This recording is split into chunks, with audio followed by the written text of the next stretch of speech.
Okay.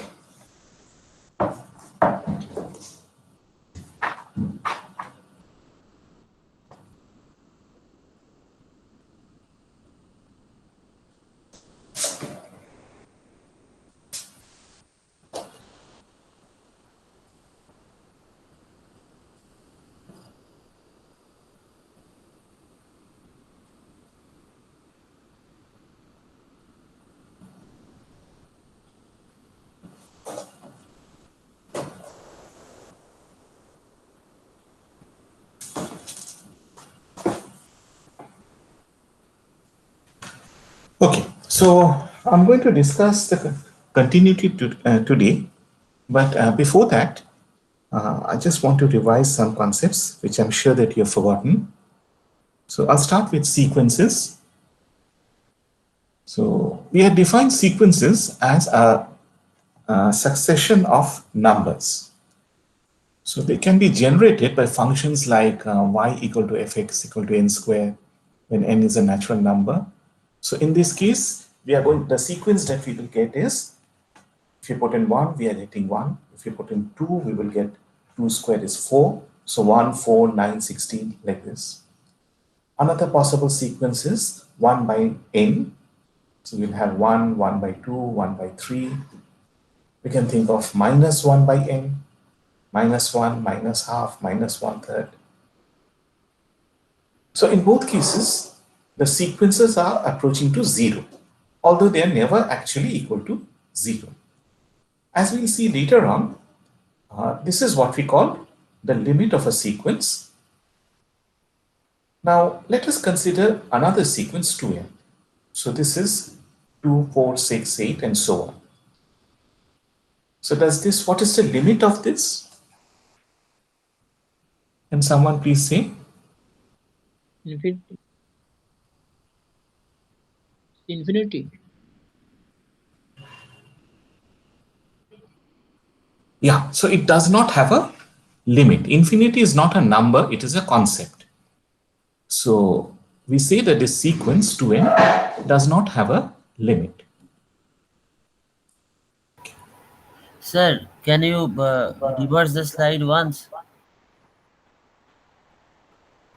কি করব? Sir, can you bring back the last slide once more? Okay, okay. I was writing.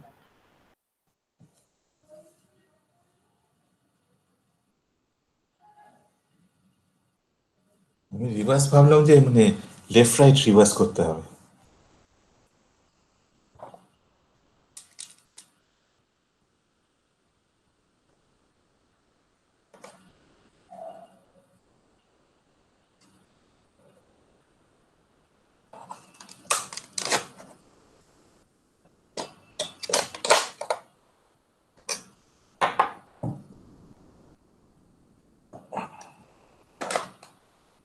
Yes, sir, you may go ahead, sir.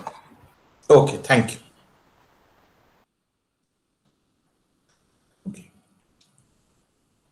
So in the earlier slide, we had used the concept of limit.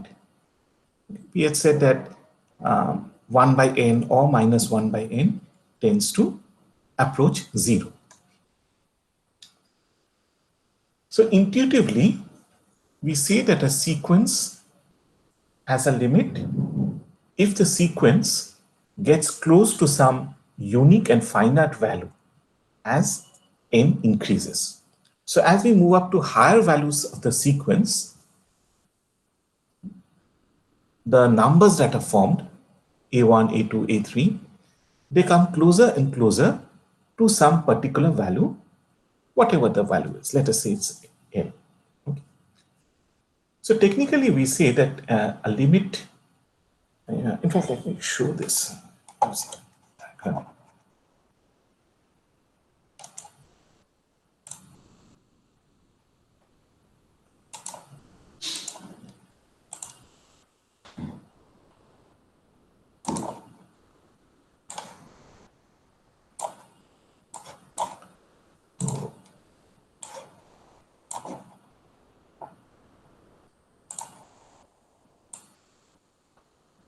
So think of a sequence like this. So over here, this is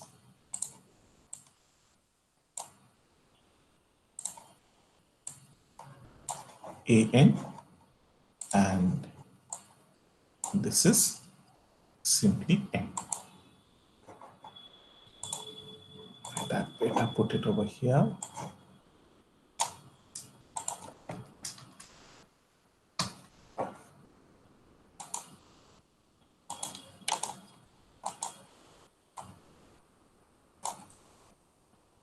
Okay, is it visible?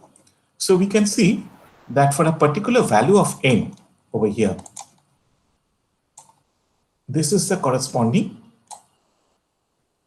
sequence, number in the sequence. So we can take another value over here.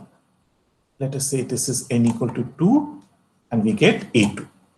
So in this way, we are increasing the value of n, and as we are increasing the value of n, an also changes. But as we can see, it gradually approaches this number over here. So we can think of another sequence like this.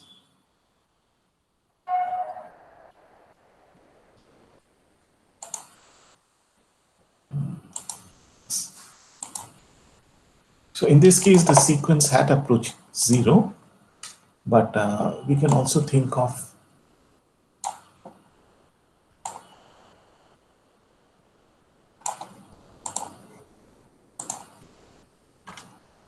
horrible time. So we can see over here that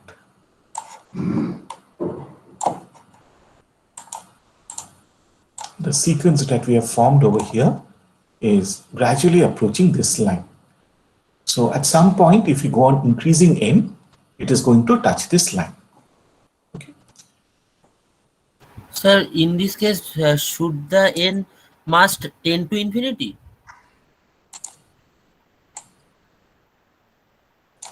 Yeah, see, in this case, well, actually, we don't know, but suppose the function has been defined in such a way that it is not going to cross this line. Okay, sir. Okay. But yeah, you are right. If you have a line like this, suppose, I'll just change the color. This line is just going up and up, and therefore it does not have any limit.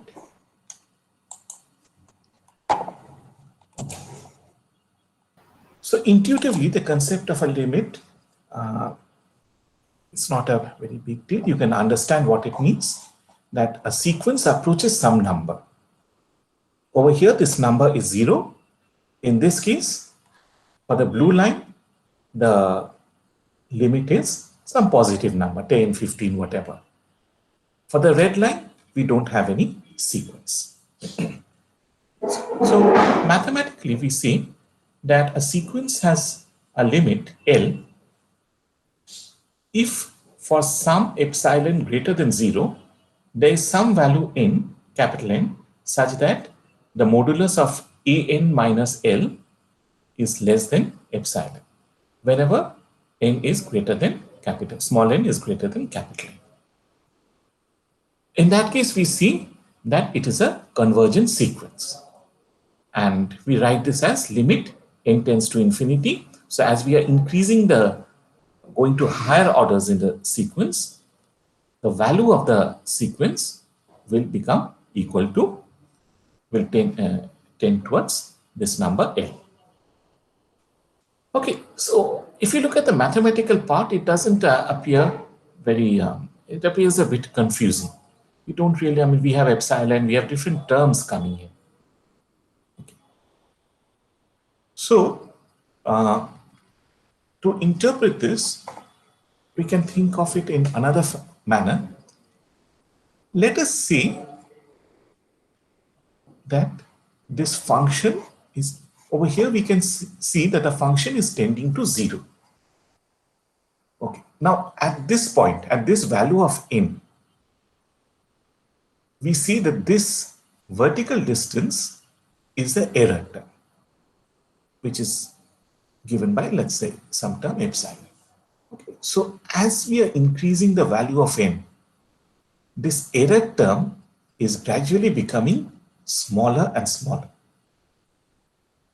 That is simply what we are saying. The difference between fx, the sequence, so the difference between an and this limit L.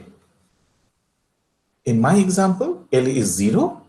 So that means the difference between an and 0 is gradually becoming smaller and smaller as we are increasing the value of small a. In this case, this is the value of L. Okay. So in the case of the blue line, we can see that as we are increasing small n, the error term, the distance between the sequence an and L is gradually becoming smaller and smaller. Okay, here you can see this is the distance. Here it has come to this. Over here, the distances become very small. But if we look at the red line, we can see that as we are increasing n, the error term is gradually becoming smaller. At this point, there's no error term. An and L becomes same. But if we increase n even further, what will happen? The error again starts increasing. Okay, so the difference between the blue line and the red line is the blue line is going to remain over here and it is going to approach L asymptotically. Over here, it is going to intersect this line that I've drawn over here. It's going to intersect, and after it intersects, the error term is going to become larger and larger. Okay. So in other words, if this error term decreases or becomes smaller and smaller as we increase n, then we say that the sequence is convergent, it has a limit. But if we find, as in case of the red line, the error term increases after a point, we say that it is divergent, it doesn't have any limit. Is it clear, or will I repeat it? So please repeat it. The convergent part you repeat, sir. Okay. Actually, I have facing a problem because I haven't brought my writing pad, DigiPad with me. So it's everything is. Sir, you are using mouse to draw this? Yes, I'm drawing this with a Oh, mouse. acha, acha. Then that might be a problem for you. Yes.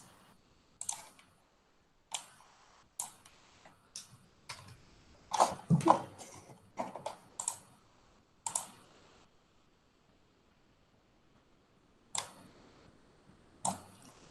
Okay. Okay. See over here, this is a function. The blue line is a function. And I'm taking a particular value of n. Let us say this is n1. This is n1 over here. So this is the functional value.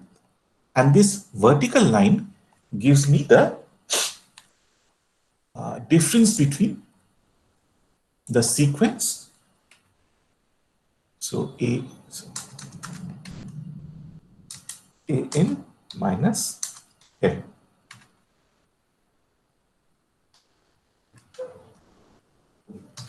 We can think of this as the error term.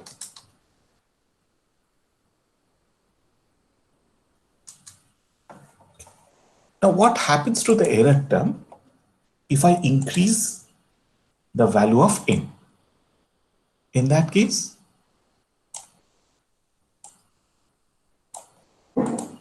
this is the sequence, this is the value of an, this is L.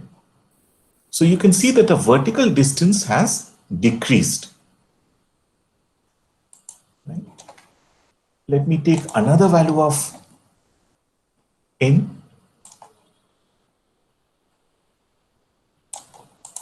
Right? So this is over here, this is n3.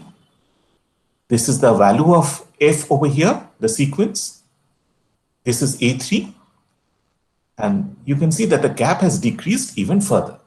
So as we go on increasing the value of small n, you can see that over here, the gap has become very small. And if we increase n even further, this vertical line will become even smaller and smaller in length. Okay. You can also think of a line in this way.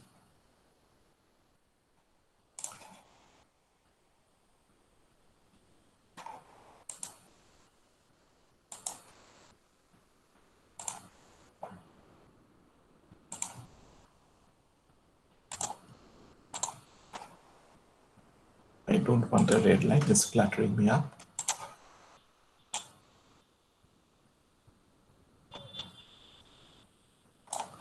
Okay, over here,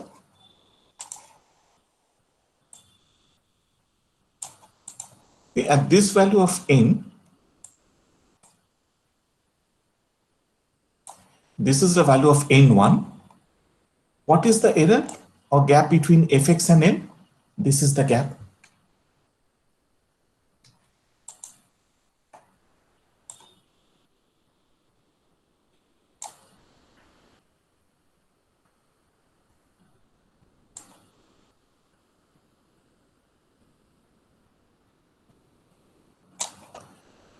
Over here, you can see that this is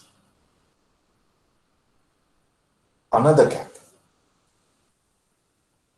Sorry, the gap is this. But you can see over here that the gap is gradually getting, it's converging in the sense that the gap is gradually getting smaller and smaller. Okay. The difference between this and this, the earlier diagram, is that in this case, if we take Fn minus L, we are always going to get Fn An minus L. This An is always greater than L. Where is the diagram going? Oh, I had not done it. Sorry, this should be L. Excuse me, sir. Yes. Sir, in that case, the earlier one, how will we define the sequence in that case? Sorry. Just give me 1 second. Let me draw this diagram. Yeah. See, over here, if we can see that if we take An minus L, An is always greater than L, and the distance is, the value is coming down. Here what we see is that sometimes An is greater than L, sometimes An is less than L. But as we increase n sufficiently, somewhere over here, then the distance between them, between An and L, will become almost zero.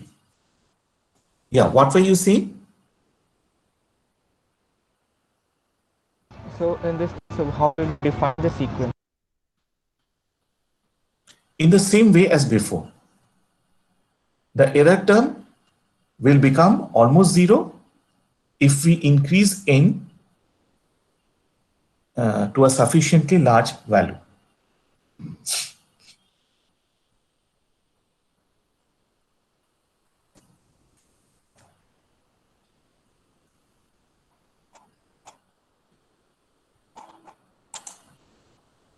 Okay. The next concept is that of bounds. So we can think of a upper bound. A sequence can have an upper bound, or it can have a lower bound. We denote the upper bounds and lower bounds by Ku and Kl.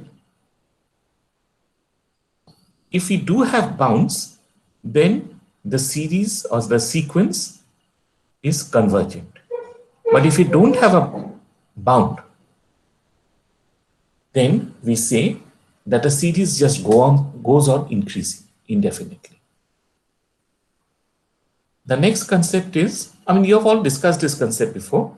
The other thing is of a monotone. A monotone is a sequence which is either increasing or decreasing. It can be strictly increasing if A1 A1 is less than A2, which is less than A3, and so on. So as the value of n goes up, the value of A increases. A sequence is strictly decreasing if the inequality is reversed. A1 is greater than A2, which is greater than A3. We say that it is increasing or decreasing if it is an inequality. So A1 less than equal to A2. Okay. Over here, I have drawn 5 monotones, or rather 5 sequences. What is this? What type of sequence is this? Sir, this is a monotone, sir. It is increasing. Is it strictly increasing or increasing? Sir, this one is Only increasing, increasing. sir. Strictly increasing, strictly increasing. Karan, sir, there is no If you horizontal look at this line. one, not very well drawn. This is Acha, this is horizontal. Oh, then if you consider this horizontal, then yeah, this is increasing only. Yeah. this is increasing. This one, So this one is also this is decreasing. Strictly decreasing. Strictly decreasing, no, But- because there is one Only horizontal decreasing line. because there is a yeah, horizontal. there were two, Yeah, two yeah. parts Horizontal in this line particular- makes it only this- decreasing. Yeah. two parts which is horizontal. But if you look at these two, the sequences at the bottom, they are strictly increasing and strictly decreasing. Yes, sir. The middle one, So this one is fast Increasing. increasing. Then once it is decreasing, then it is horizontal. Then again increasing. Then again decreasing. it's not a monotone. Yeah, this is not a monotone. Yeah.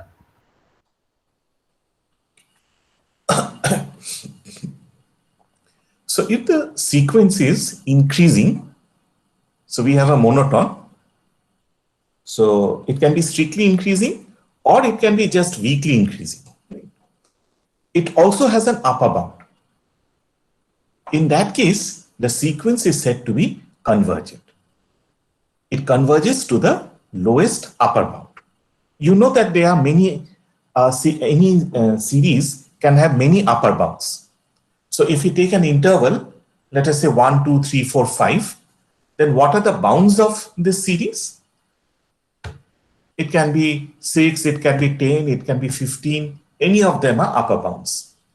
But what is the supremum or what is the lowest upper bound? It will be 5. The series cannot cross 5. So that means the sequence converges towards the lowest upper bound, the supremum. Okay. So, Sir, on this context, can you say that what is the supremum? That is only the limiting value.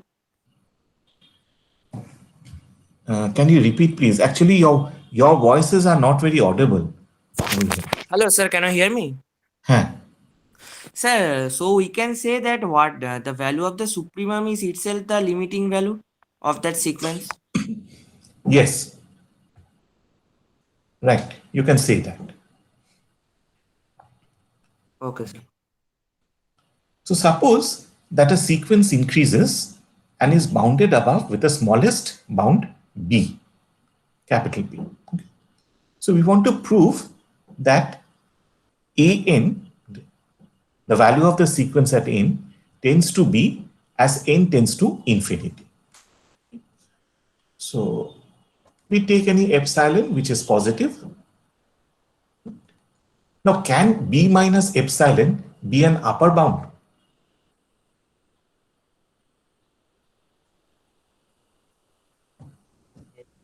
We have said that B is the lowest upper bound, right? No, sir. There are many No, sir. upper bounds, but B is the lowest of them. So if we reduce B further by B minus epsilon, Then B supremum. this is not an upper bound.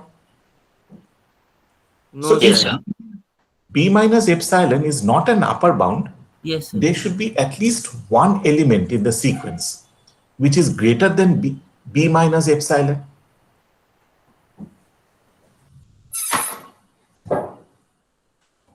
Right? Yes, sir. Yes, sir.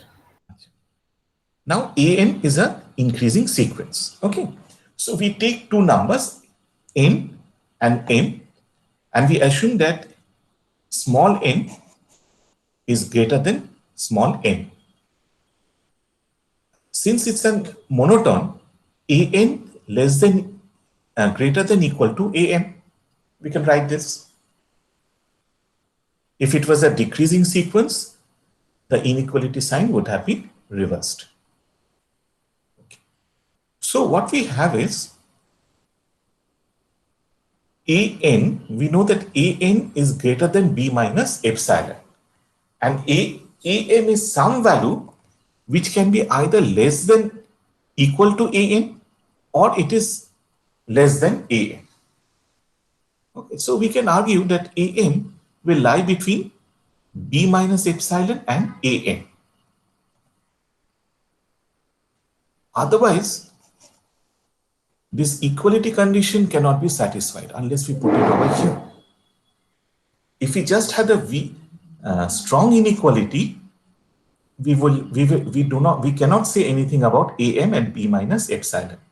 But because we have this equality sign, am is greater than b minus epsilon. Okay. So let's look at it graphically. B is the upper bound. So this orange line representing the sequence cannot cross this red line, cannot exceed b. an less than equal to b for n equal to 1, 2, 3, so on. So for n greater than n, we have b minus epsilon. Okay. an will be greater than b minus epsilon, but it will be less than equal to b. Okay, so if this is b minus epsilon, any point over here, what is the sequence value? So we are taking any point over here. What is the sequence value? It is this. It is greater than b minus epsilon, but it is also less than or equal to b. If you come over here, at some point it may become equal to b. So we write b minus epsilon less than an, which is less than equal to b. Okay. Now what we simply do is, if it is greater than b is greater than equal to an, if we simply add a positive number epsilon, instead of this inequality, weak inequality, it becomes a strong inequality. Okay.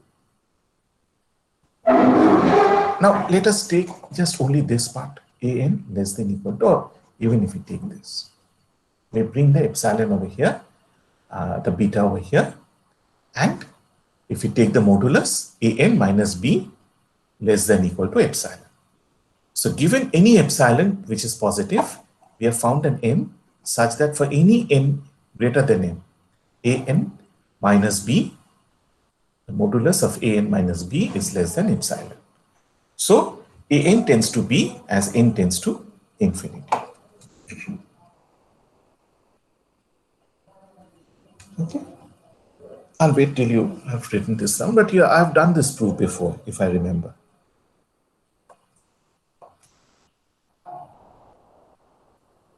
Let me know when you have finished, please.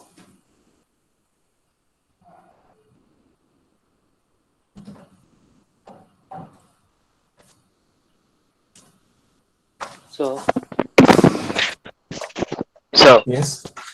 so could you explain that point, modulus an minus b? So how did that come?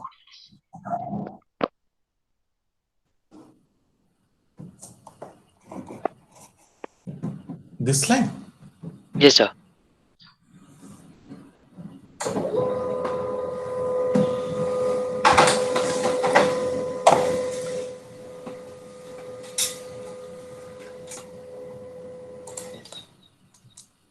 Okay. Suppose we subtract b. We have got, let us think of it as two equations. One is this. This is the first equation. Okay. Let us subtract b from both sides. What will we get? Let me copy it down.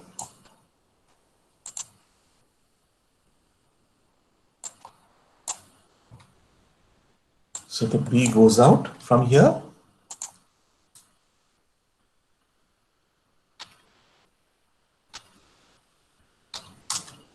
And you have a minus B coming in over here.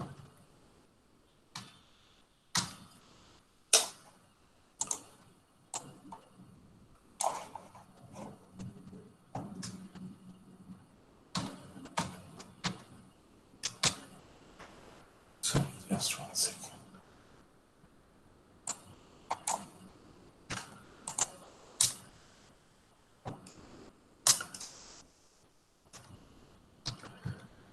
I didn't know subtraction was so difficult.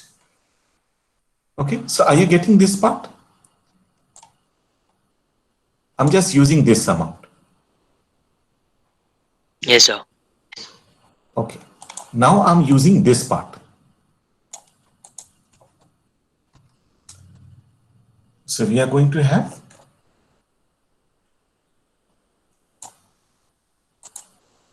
an minus b. This will be less than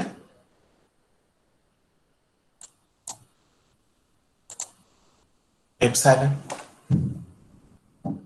Okay, so that means an minus b is greater than minus epsilon. It is less than plus epsilon, right? Yes, sir. Now multiply by minus 1. And remember that when you multiply by minus 1, the sign gets reversed. Okay, so this minus will go, right? This will become change in sign.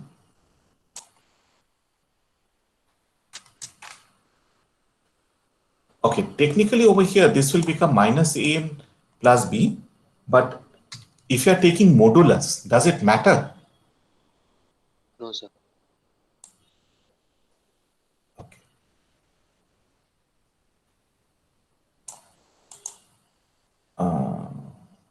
But okay, let's write this. This will be easier.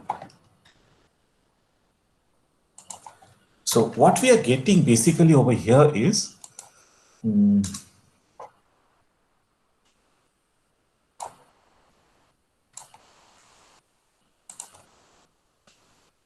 if we combine the two, can I write it in this way? I have to insert something over here. আমি বলতে পারবো না। হ্যাঁ হ্যাঁ।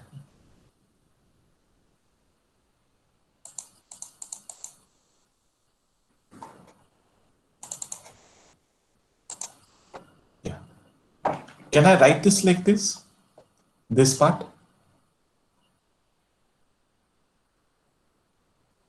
Yes, sir. Okay. So instead of plus minus, I can simply write modulus. Yes, sir.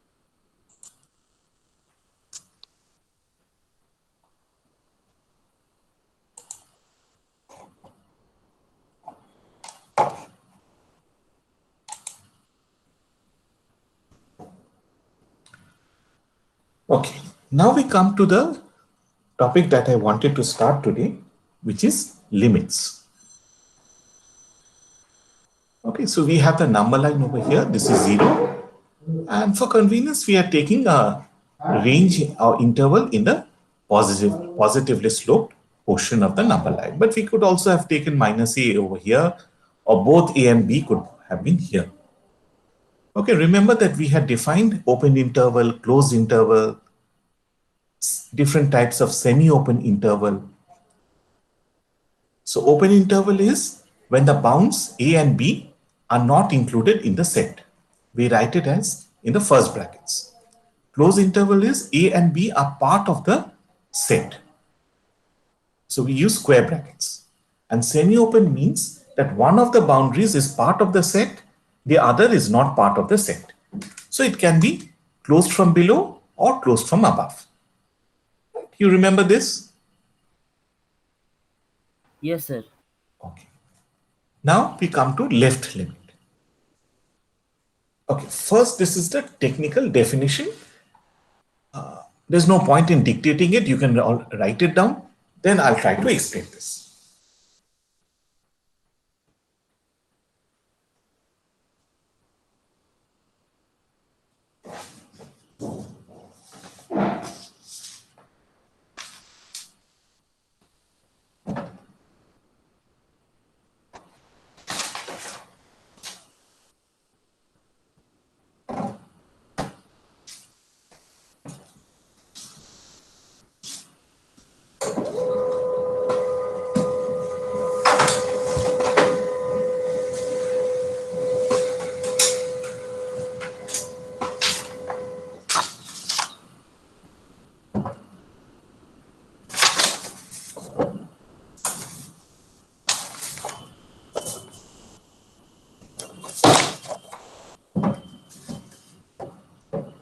Okay, have you finished?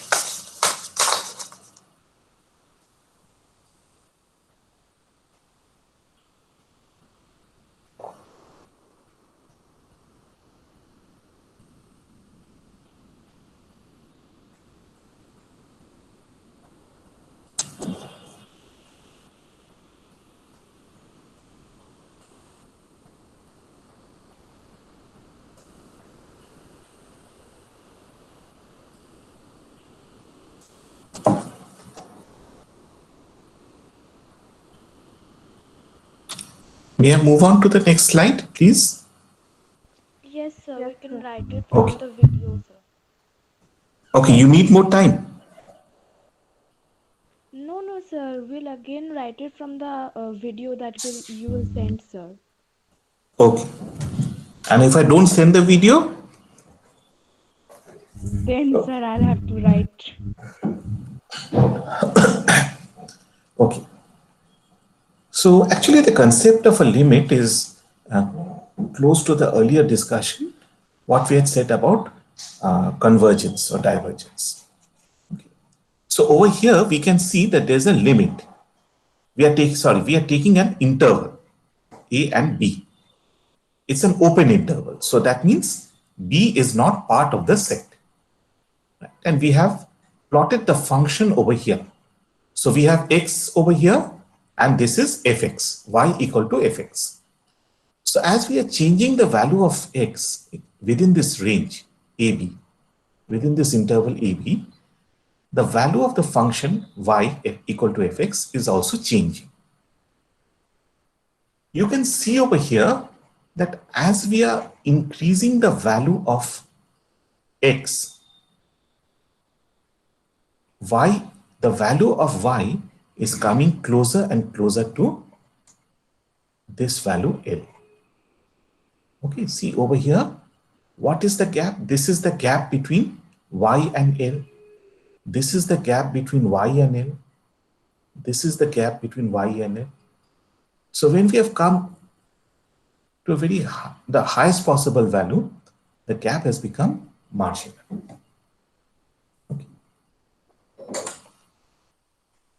In this case, we are increasing the value, and as a result, we are moving to the upper bound, towards the supremum. So we call this the left limit. We are moving from the left to the right. The right hand limit, I'll show this before.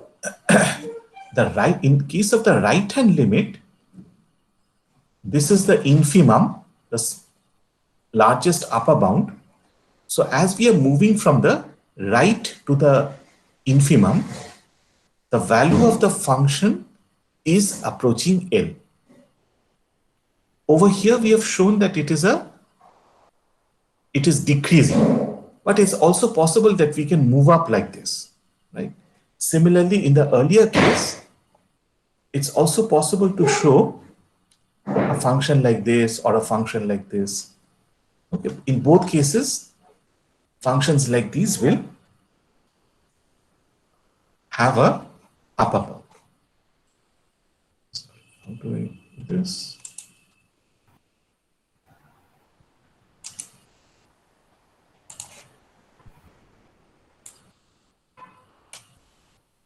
Right. So this, for instance.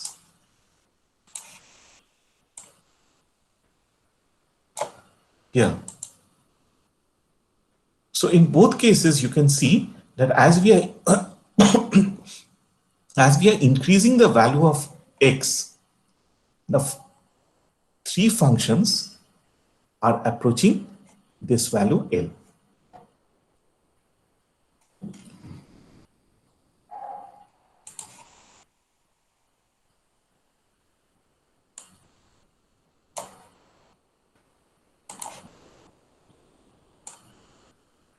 Over here again, you can see all the three lines, all the three functions. It's not line, they're curves actually. All the three curves are approaching the value of L as we are moving towards the infimum. Okay. So if you are moving towards the supremum, it is a left-hand limit because we are moving from the left. If you're moving from the right towards the infimum, we call it the right limit. Sir, can you show the previous two slides once more? কোনটা বলো তো? এইটা? এই পরেরটা sir.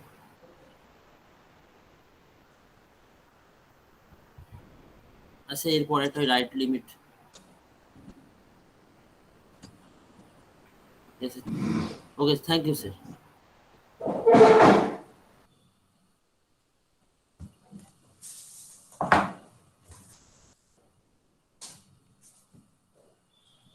এইটা তোমরা হয় যে চ্যাপ্টার 4 সেখান থেকে পেয়ে যাবে। ইউ গেট ইট ফ্রম হয় chapter 4 page 104 105. Okay, sir. Okay. Over here we are taking a value of epsilon. Okay. So what we are seeing is, as we are moving up like this, we are crossing over to this part. We are crossing over L. Right. But if you move up like this, right, up till epsilon, the error term, the gap between the limit and f is becoming smaller. If you move like this, the gap is becoming smaller. Okay. Oh, before that, let me discuss this. Oh.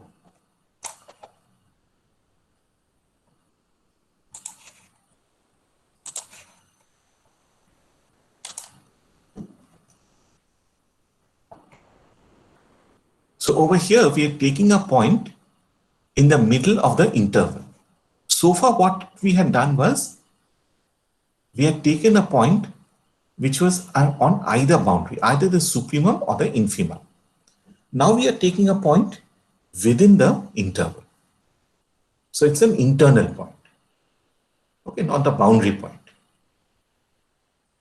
Okay. So this function is defined. So we have defined, it has a value y. So if we take any x over here within this interval, we are going to get a corresponding value of y, which is equal to fx, for all the points except possibly for this. We don't know what is happening over here. You've got it? We don't know what is happening over here. This is the value of epsilon. It's not epsilon. What is this? Psi or something. Okay. Now suppose that f is okay. So we see that fx, and let us say that this value is L. Okay. So fx tends to a limit L as x tends to this value. So as we are moving towards this value, psi, the value of this function is gradually becoming close to L. As we are moving from here, you can see the value is of the function y equal to fx is gradually becoming close to L. So the remaining part is the mathematical part, the technical part, which we can just write down.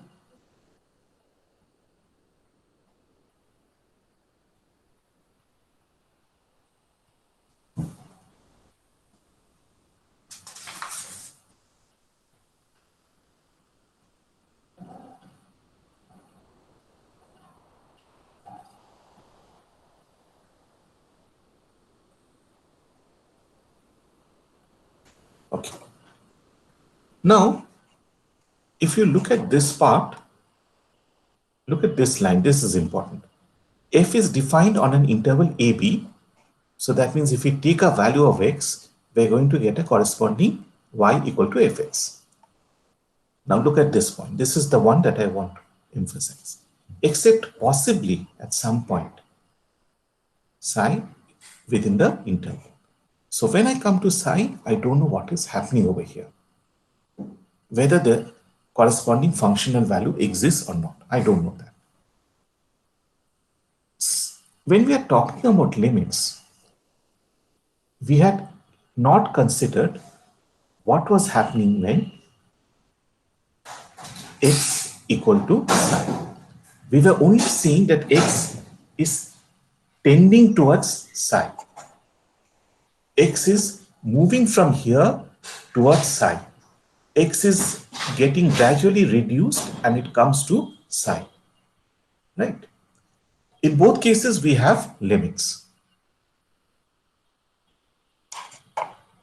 But if I want to, I don't know what has happened over here. Two possibilities may occur. One is that at x equal to psi, I have a particular value of y. Y is equal to f of psi. The other alternative is we don't have such values. So I'm going to blow this up and show it to you.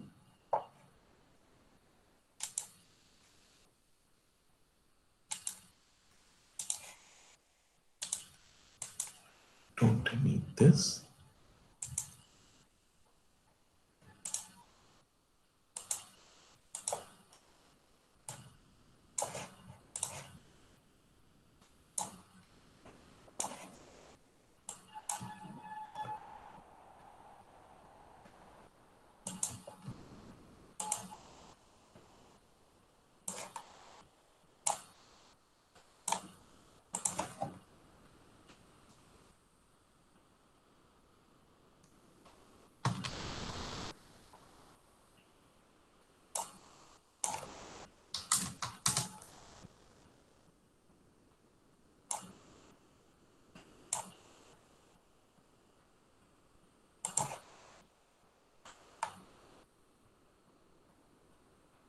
So this is the first case. When for x equal to psi, I'm getting a functional value y is equal to f of psi, which is equal to L.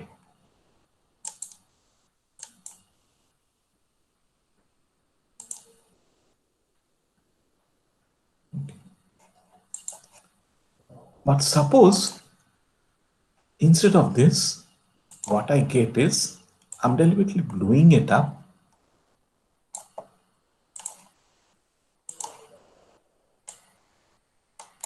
Okay, so there's a large gap, but it's actually much smaller. I've only done this to show it to you.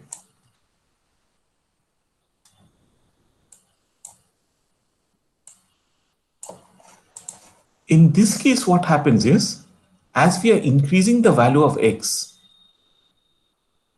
we are moving from the left, so we get a left limit. As we are decreasing the value of x, we are getting a right limit at x equal to psi. Now, when we are talking about limits, we are simply interested in what is happening when we approach psi, when x tends towards psi.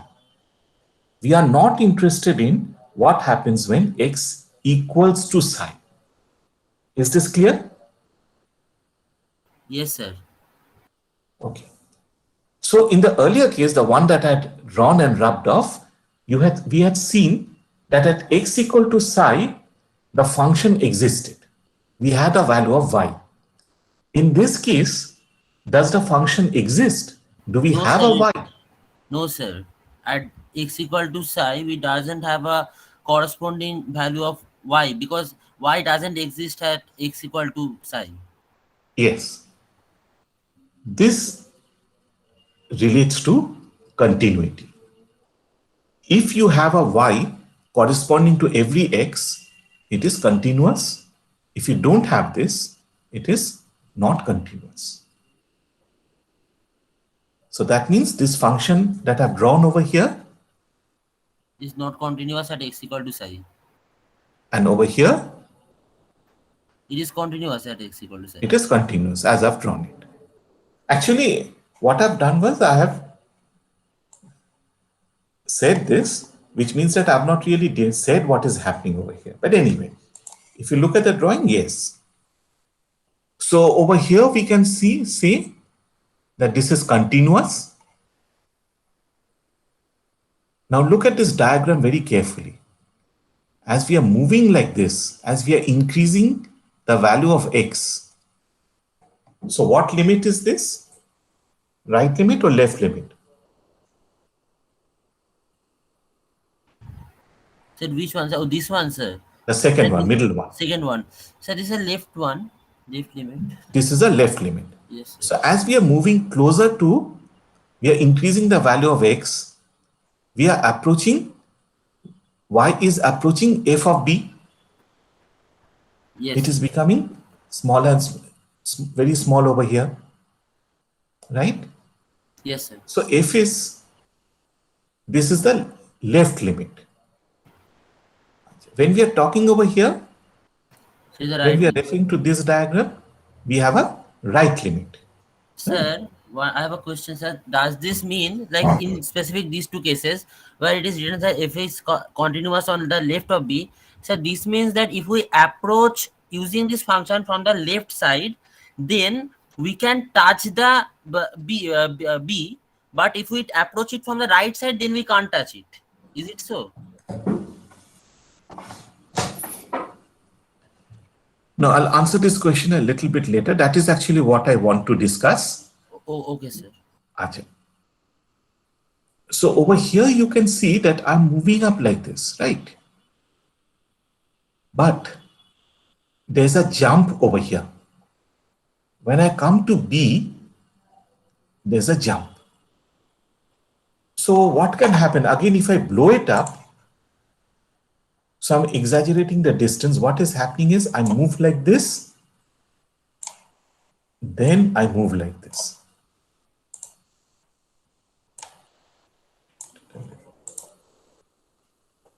Can you see? It becomes very close. It doesn't touch B. Over here, it doesn't really touch B. Similarly over here. So over here we say that if you look at this part, it is continuous. But is it continuous over here? Sir, no, sir. I think, sir, it is not touching only. From the right hand side, it is not touching the x equal to b, this line, straight line. It is not touching only. So we say that it is continuous on the left. Yes, sir. We don't know what is happening on the right. We need more information. Okay, I'm not saying that if you have a graph like this, it is only continuous to the left. No, that's not true. What we can see is that as we are increasing x, we have functional values at every point and it approaches a particular value. So we see that it is continuous on the left. We are not saying anything about the right. Over here, we can see that you have a right-hand limit. We are approaching this limit, a, this value of a, x, from the right. We are reducing the value of x. Okay, so if this is continuous on the right. If you want to know whether it is continuous on the left also, we need to know what is happening over here. Okay. Yes, sir.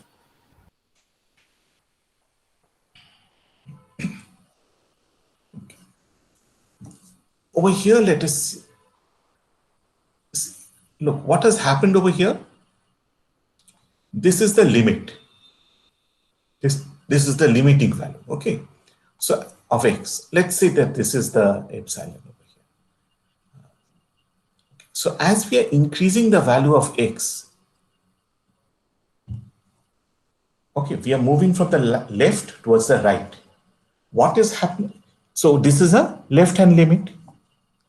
This is the left limit. So we have functional values at every point. So this is continuous on the left, right? On the other hand, this segment of the function, this is continuous on the right. So the same function fx equal to 1 by x square, it is continuous on the left, it is continuous on the right. But what happens at x equal to 0? Is it continuous at x equal to 0? No, sir. It is not continuous. We don't have any functional value. In fact, if you look at it, the functional value becomes smaller and smaller. It approaches 0. But does it ever equal to 0? No, sir. Over here, again, as we reduce x, the function becomes smaller and smaller. But does it ever equal to 0? No, sir. It will never be equal to 0. We say that it is asymptote. The function is not defined at x equal to 0, but if we look at it from both sides, we approach 0. So it is an asymptote.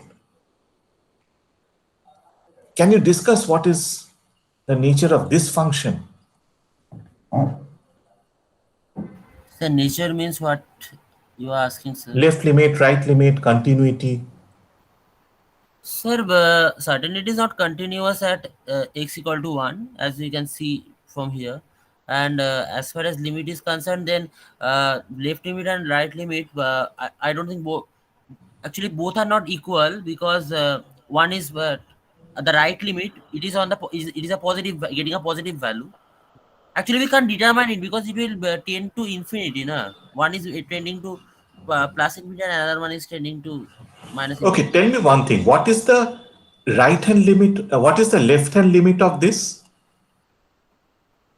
Left hand limit of this, sorry, plus infinity. Or rather, let me ask something. What over here, if you think carefully, the right hand and left hand limit are equal. Yes, sir. But over here, you can see that the value is going up like this. Here, the limit is going up like this. Yes, sir. So, what is the relation between the left limit and the right limit? Sir, they are not equal. They are not They are equal. inverse to each other. Sorry, what did you say? So I guess they are inverse to each other. Yeah, they are inverse to each other. So over here, both of them are asymptotes. Just as this is an asymptote, this is also an asymptote. Yes, sir. But what is the asymptotic value? Over here, the asymptotic value is the same. Here, the asymptotic values are different. Right? Yes, sir.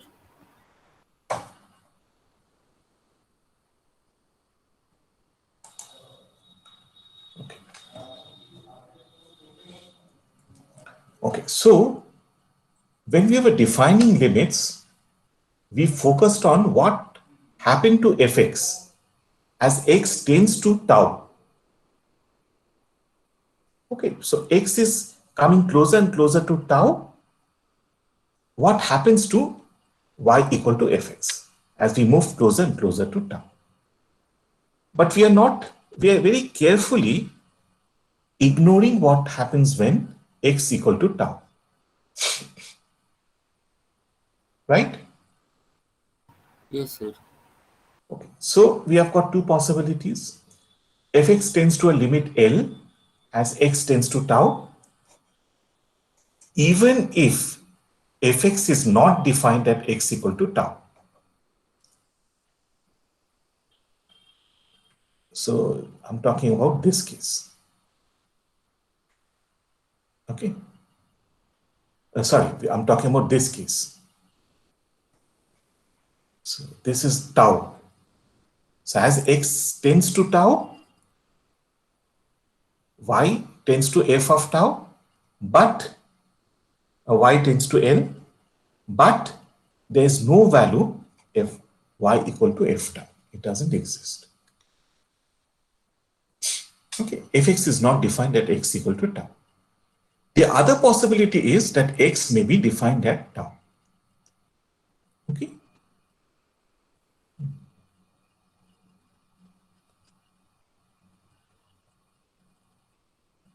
So, if fx is defined over an interval AB, open interval AB, and tau belongs to this open interval AB, and we have a function y equal to fx, then the y function is continuous at point tau if and only if f of x tends to f tau as x tends to tau.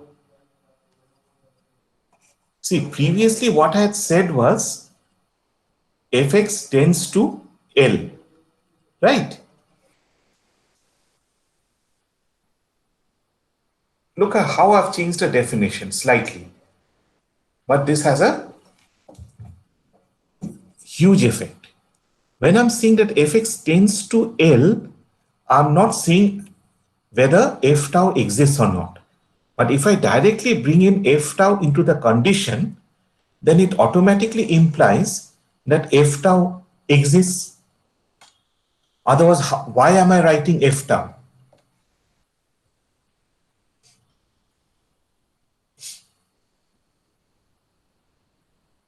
Sir, could you repeat it once again? What I'm saying is that can you suppose there's no f tau does not exist in this case. There's no f tau. Can I say that y tends to f tau? Is it possible to say? No, sir. sir. In Because that f case, tau doesn't limit is not exist. existing. So that is why when we had defined limits, we had not written f tau, we had written L. Look at the definitions. Everything fx tends to L. Okay. Look at the earlier definitions. Equal to L. When can we replace this L by f tau? If f tau exists, right? So if you put in f tau into the equation, it's a very small change. If you replace L by f tau, but now it implies that at x equal to tau, you do have a functional value, f tau. You get this point? It's a very small change.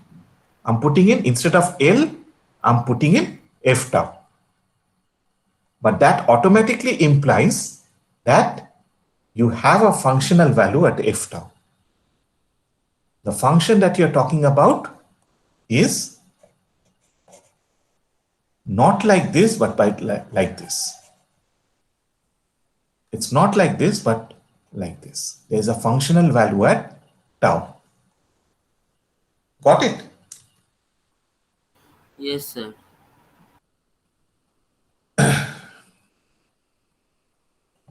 So over here, again, we can see that fx tends to some limit L as x tends to tau. But do we have an f tau over here in this function?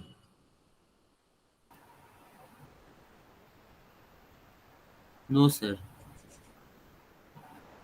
There's no f tau. Over here, we have an f tau. Yes, sir. F tau is this, f tau is this. Right? If you are moving from here, from the infimum towards tau, what is the value of f tau? It is this value. If you're moving from the supremum towards tau, we are getting this value of tau. Okay, so what we have over here, L equal to f tau may not exist. Sir, this part So can actually you there are three cases. Sorry, what did you say? I interrupted you. Sir, can you explain this part once more? The last part about Yes. L is defined at x equal This to one, tau. this one. Yeah, this one. Yeah. Let me draw another thing, then I'll tell you.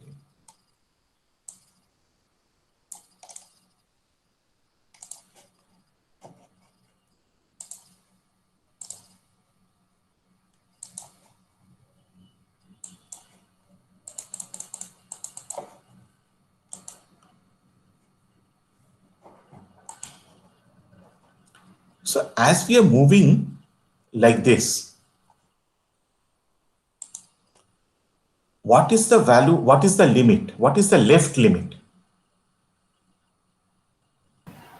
Left The limit is left limit is this this vertical distance, yes sir, this distance sir. tau up till here. Yes sir. What is the right limit of this? Same value. Same? Yes sir. Okay. So we have a vertical distance given by f tau, right? Yes sir. Over here, what is the left limit? Sir, this distance sir up This to this distance. lower line, huh? What is the right limit? Oh, then that is the upper distance. The distance from the lower point to the upper point. Exactly. এগুলো একটু label করে দিলে বোধহয় সুবিধা হবে। Let me put this as a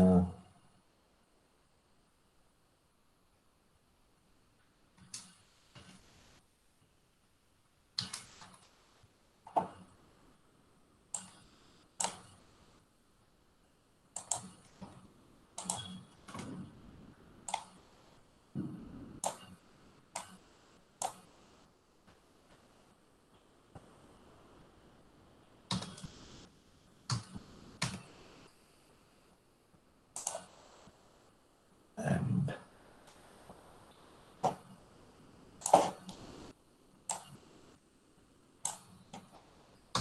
this is L.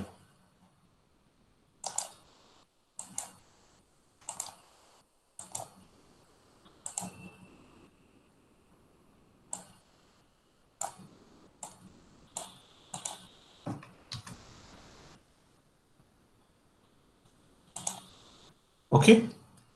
So what we are getting is the right hand limit is LR, the left hand limit is LL, right? Yes So sir. even though the function is defined at x equal to tau, what is the limit?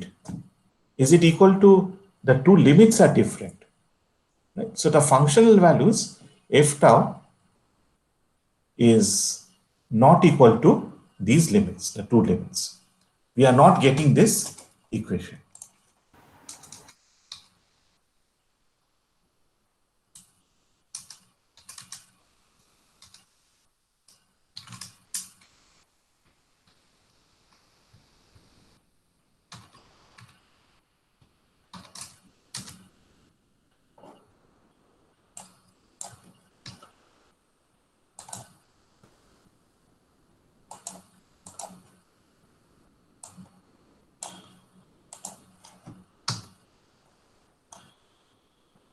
In case of the green line, we are getting this.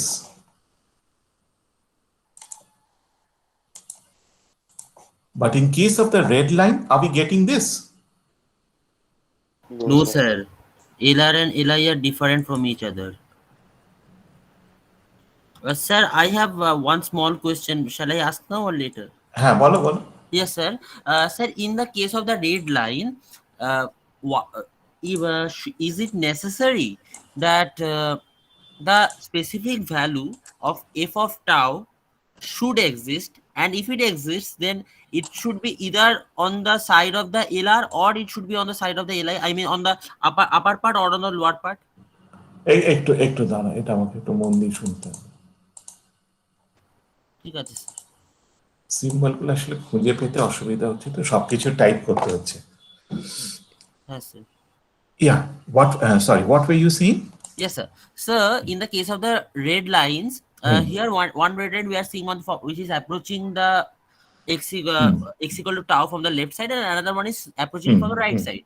So, when we are taking the value of the function at specific tau point, okay, like f of tau, this point, so should it be on one of the sides? Like in case of box function, we see the function at the integers, it is not touching from the left side, but it is touching from the right side.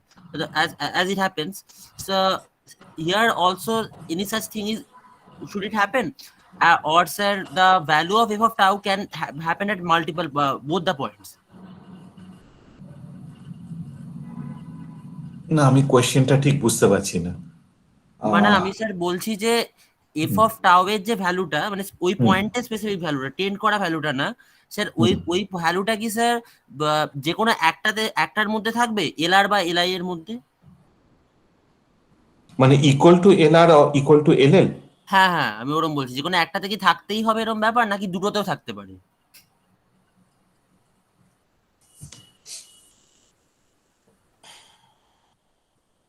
হ্যাঁ, এখানে এখানে তো এখানে তো যেটা হচ্ছে F টাউটা তোমার দু জায়গাতেই থাকছে, তাই না? হ্যাঁ স্যার। এখানেও থাকছে, এখানেও থাকছে। এইখানে এফ টাউটা এক্সিস্টই করছে না। ইয়েস স্যার, হ্যাঁ।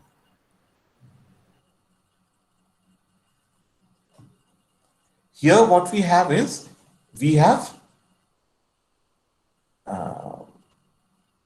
multiple more than one value of f of y at x equal to tau. Okay sir, that was what I was asking. Thank you sir. আচ্ছা, ঠিক আছে। So could you tell his question in English? Okay, what he's seeing is basically that I mean he's asking whether we are having multiple values of y over here at x equal to tau. And the answer is yes, because if you move up like this, then the value of y is this. If we are reducing the value of x, we are coming like this, then the value of y at x equal to tau is this. Okay. In case of a continuous function, whether we approach from the left or whether we approach from the right, the tau value, y of tau should be same. Yes, sir. If you are coming over here, what is the value of f sine? This line. If you are coming from here, the value of thing is over here. So the problem of continuity can occur in three ways. One is you don't have a functional value at tau, like over here, or you have multiple functions. So the value of y tau depends on which way you're coming from, right or left. Okay. So even if, see, if a function, if f tau does not exist, it is not continuous. But if f tau exists, is it continuous? No sir, it can't be continuous in It that. may not. It may not be. In the green line, it is certainly continuous. But in case of a red line, it is not continuous. So if f tau exists, we cannot say, even then, we cannot say that we cannot conclude that the function is continuous.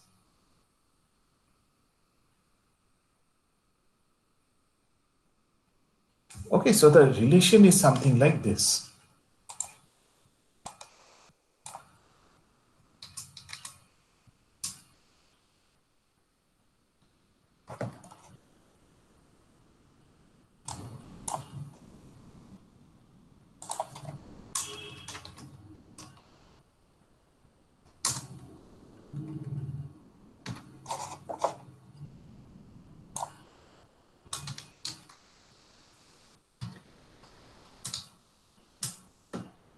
If f tau does not exist, y is not continuous.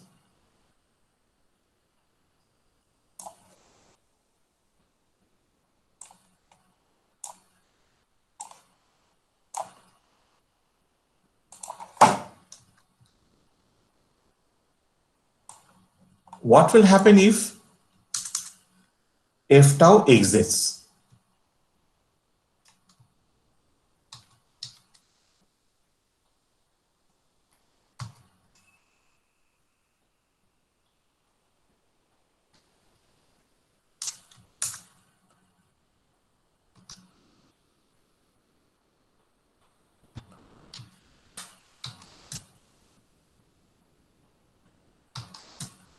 Okay,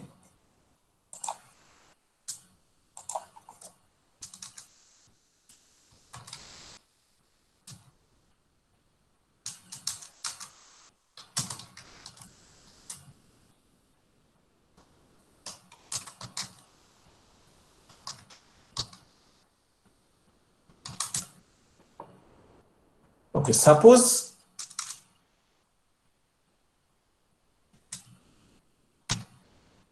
fx is continuous, then what can we say about f tau?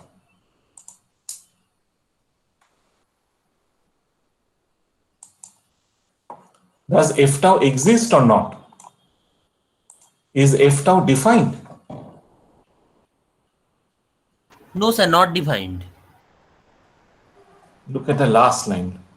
If fx is continuous, think about it very carefully. Then I'll discuss this in the next class.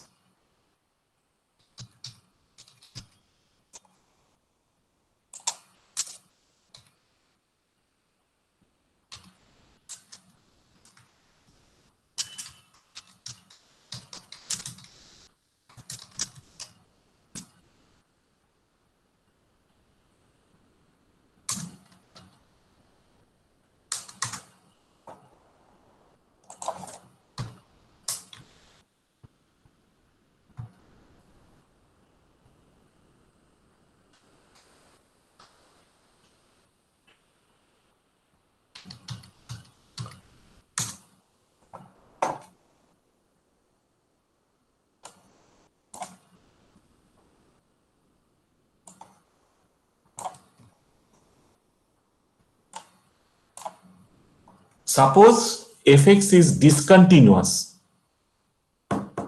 Is f tau defined or undefined?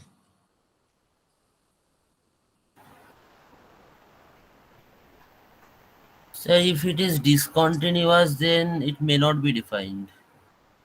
No, defined. If I say that yes, f tau is defined, am I wrong? Sir, it may be defined, but there should be a break, I think. Otherwise, it would be discontinuous. No?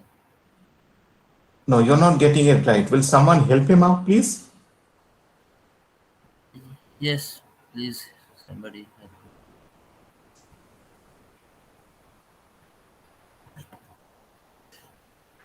So could you repeat it once more again? So my network is lagging a bit. Yeah, what I'm asking is that suppose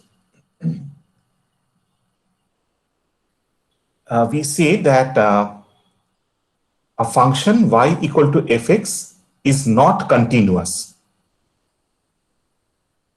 Is it possible for f tau to exist? Yes, sir, obviously, sir. How? You're So right. because But how? the functions are it's just like in the second case, so it is not continuous, just like that. So you have multiple values of f tau. Yes, sir. Okay. But suppose we say that fx is okay. So if y is discontinuous, we have two possibilities. F tau does not exist. Even if it exists, it is not unique. We have multiple values. Like in the Yes. second case of where it is Yeah, getting multiple. exactly. In the red line. So there we can consider that the function is not continuous, right? No, this red line is not continuous. Yes, sir, that's what I F tau is given, but the function is not continuous. In this case, discontinuous, f tau also does not exist.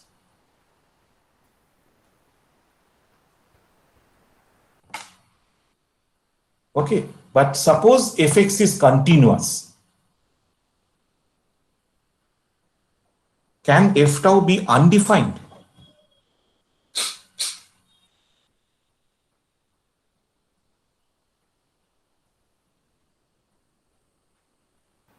Sir, will you help here? Because If I don't fx is continuous, okay, yes, sir. will f tau exist or not? It will Sir, it exist. must exist. It It must exist. must be defined. Yeah, sir, exist will be defined. In fact, I'll change this.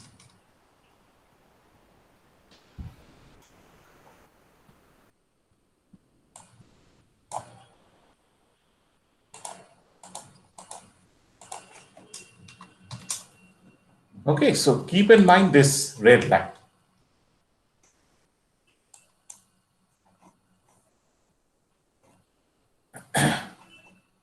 So that means fx tends to f tau as x tends to tau. There's only one tau. So whichever way we approach tau, fx should tend to f tau. So it implies two things: f tau exists and f tau is unique.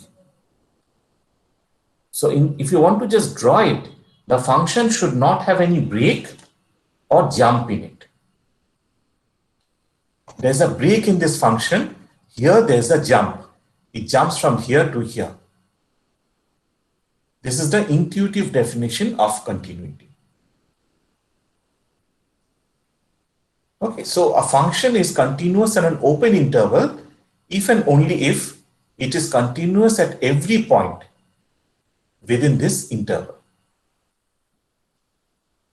It is continuous on a closed interval if it is continuous within the interval and continuous to the right at A and to the left at B. So we are not talking about what is happening over here. So this part is not continuous. This is also not continuous. We are only focusing within this range. Okay, all the points are continuous. It is left continuous, right continuous. Okay, the continuity is on the, if you're talking about the infimum, the continuity is on the right of A, not to the left of A. See, there's a jump over here. But this part is outside A. Again, there's a jump over here. It's outside A. Outside B. So that is why it is still continuous. This is the technical function which you can define. So that means basically the left hand limit and right hand limit must be same. What we had said before. See, this is the left hand limit, A minus, A plus is the right hand limit. So you have limits on both ends and both the limits are identical. In case of the red line, you have limits, but they are not identical. So even if f tau exists, the left hand and right hand limit is not the same. Okay. So I'll end at this point. So please go through Hoy, because what I've said is not easy to understand. I'll tell you the pages that you should go from 103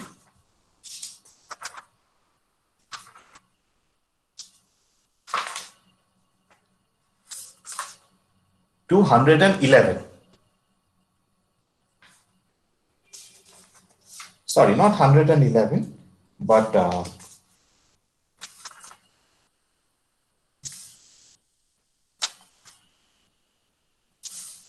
there's a proof in 111.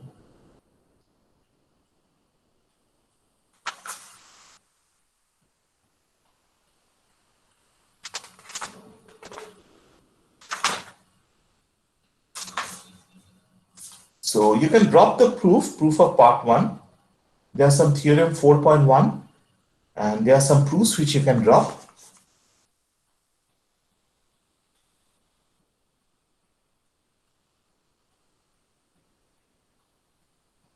But again, in page 111, you have the definitions. So page 103 to 111, please go through it. It's not very easy stuff. If you don't go through it now, after 1 week, you're going to forget. And then you're going to find it difficult to come back and read over it. Read over it now. If you have any problem, we can discuss it in the next class, which will be on, I have a class on Wednesday, but I won't be able to take it. So my next class will be on Friday. Okay? Yes, sir. Yes, sir. Okay, sir. Thank you, sir. Sir, won't you take the attendance? আজকে আমি অফিসে এসেছি তো